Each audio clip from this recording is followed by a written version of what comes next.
Here's something unique that you may not realize. 16 to 24. 16 to 24, they don't quite say it the way I'm going to say it, but it is essentially the meat of it. 16 to 24 is when they start realizing that you're full of shit in some ways, right?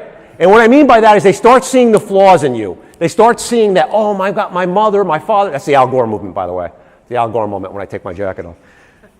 The age of 16 to 24 is the time when they start to realize, whoa, not a perfect person.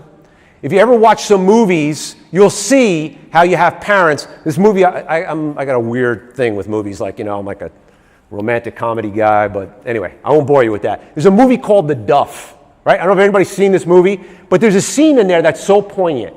And the scene in there is when the mother's now starting to date again because she's divorced, and the daughter's giving her advice, and the daughter's a high school student.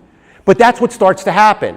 So it's a perilous time for kids. One of the workshops that I do is I do what I call a successful launch. And I do it for parents whose kids are going to college. And we talk about the skills we want to try to impart. And it's part of this as well.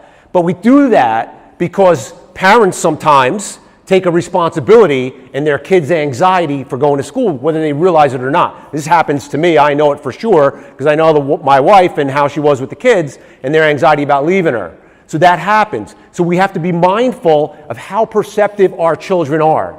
Right? But at the same time, we also need to be leaders of our kid and lead by example. If anybody's had a really good boss, a really good leader in their life, I don't think you describe him or her as flawless.